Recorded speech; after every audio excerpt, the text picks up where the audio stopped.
Good morning. It's the Thursday after Ash Wednesday, so I'm happy to be talking to the three schools that represent our one foundation, Loughlin, Augustine, and Bishops. We're so proud of what has been accomplished through the work of those schools on behalf of the students who attended them. And in Loughlin's case, we're very happy with the stuff that's being accomplished with the students who are attending Loughlin now. And most importantly, we are grateful for your support because it makes it possible. Here we are, not quite spring, but there is hope and promise that we'll be looking at warmer and sunnier days ahead of us. And that gives us hope.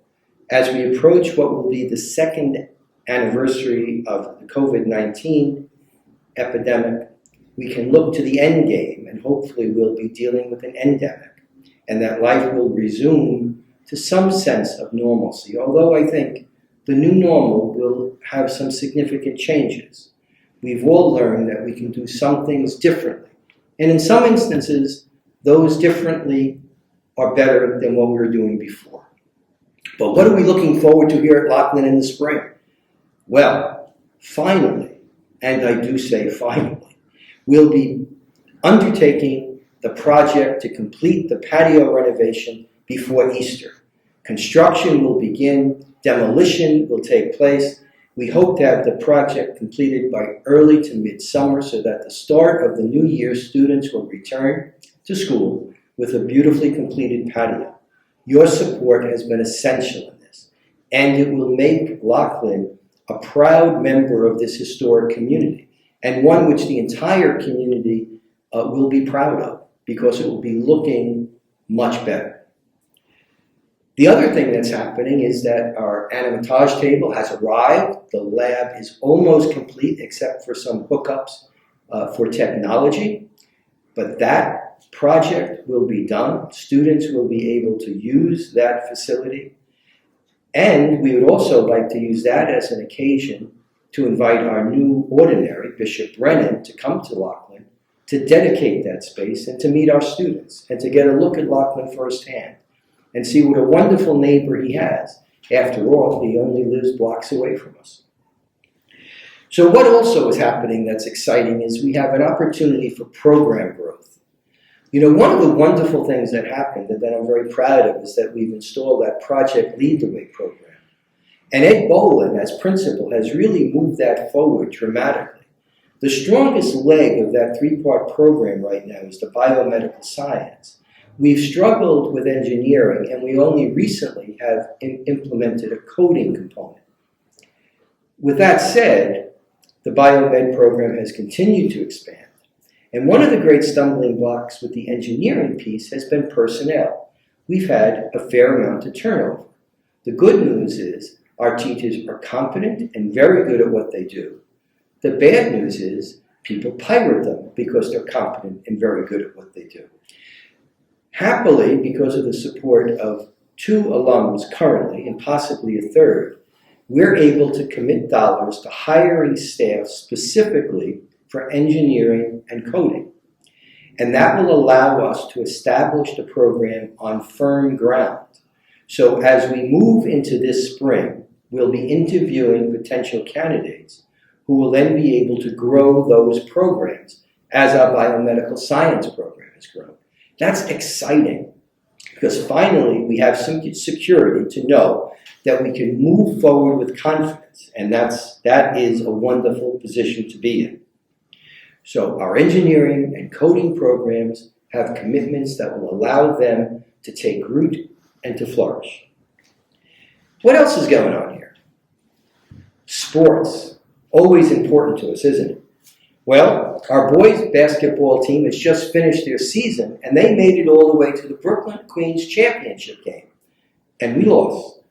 But, quite honestly, at the start of the season, no one would have thought that team, which is young and somewhat immature, would have gone that far. So we're proud of the fact that they really pulled together at the end of the season and played well enough and hard enough with enough discipline to make it to the Brooklyn Queens Championship. Congratulations to that team. Our girls' varsity team is still in the running, and I think they have a good shot of making it all the way. They're talented. We do have some injuries right now, but I think they might pull it together, and my hope is they will. So say a little prayer for the girls' varsity basketball team. One of the nice things to see is the lacrosse team has been out practicing, probably since we got back from Christmas vacation. So it's great to see their coach, who's a member of our faculty, out there running them through some drills and skill development so that they'll be able to have a good and fruitful season. The other great thing here is that, baseball has never been that strong a sport at Loughlin, but we have some great coaches on staff, and they're developing a program, and the program is strong. So our baseball team has been competitive for the last 2 years, and we're going to go into this year with a competitive team. So I expect to see our baseball program over the next few years growing stronger.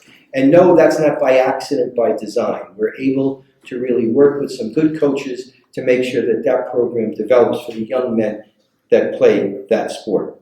We're also working, of course, on the girls' softball team. We have a faculty coach there, and that is working very well. And he's out there, as is a lacrosse coach, practicing, developing skills. Because in some cases now, you're teaching the game. You're not dealing with students who necessarily know how to play the game.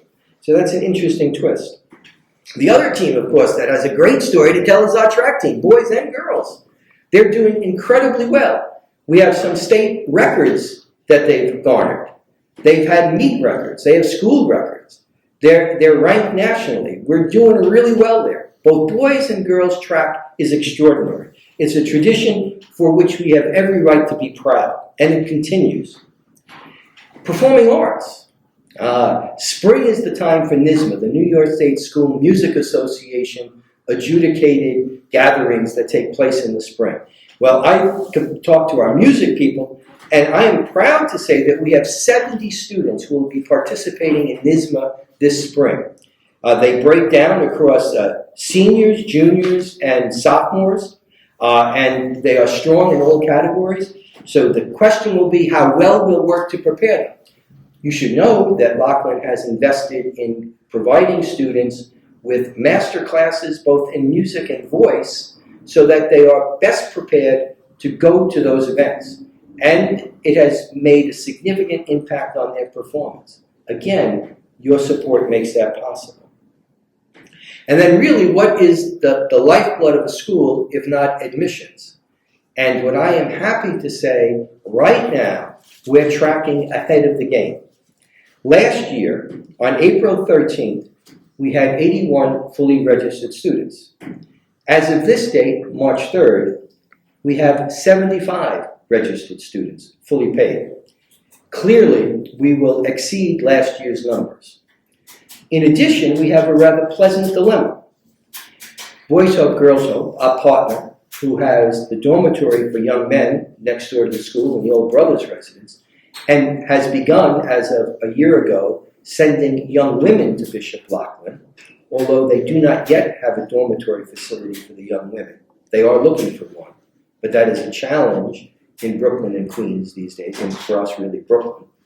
But nonetheless, they are looking to recruit 40 students, and as I said, that is a wonderful number, but it also comes at a cost. The other pleasant dilemma is that families are being referred to SSP. That is the Student Sponsored Partnership Program that was established by Peter Flanagan, originally in the Archdiocese of New York. Now what's happening is, as our admissions people are talking to families who say, gee, we really want to attend Loughlin, but we can't afford it, they're being referred to SSP. What that means is that if they are accepted, they stand a shot of coming to Loughlin. We do know, however, that the way SSP structures their admissions, if they are very strong students, and hear this because you're going to hear it right, but you'll scratch your head. If they are very strong students, they won't be accepted by SSP. SSP's mission is to deal with students who are not necessarily at risk, but aren't necessarily performing at the highest level. So, the other factor is that we only accept 12 SSP students. We'll have to move forward and figure out how we're going to deal with this dilemma. But as I said, it is at least a pleasant dilemma. There are more people knocking on the door than we can actually accommodate right now. and that's due to some financial stress. But we will move forward and do the best we can. You should know that. You've made that possible, and we will continue to do the best we can. But I think, as I look to next year, I have every hope that we will exceed expectations on our freshman class, that it will be a strong class, and that we'll be starting the new year stronger than we were prior to COVID. That's wonderful news. I'm excited at that proposition. It's a good omen for us. So here we are, looking to the end of one year. We've begun the holy season of Lent. I hope that this Lenten season allows you to journey to that place inside of yourself where you encounter the God in whom we live, breathe, and have our being. And that in the depths of your heart and soul, you'll know that God is God, and that we participate in His love and His mercy. So, I wish you the very best of this holy season of Lent. I hope you share my joy and excitement of what the year holds for us, and with your help and your support, all things are possible. Thank you. Be well. And Jesus live in our hearts forever.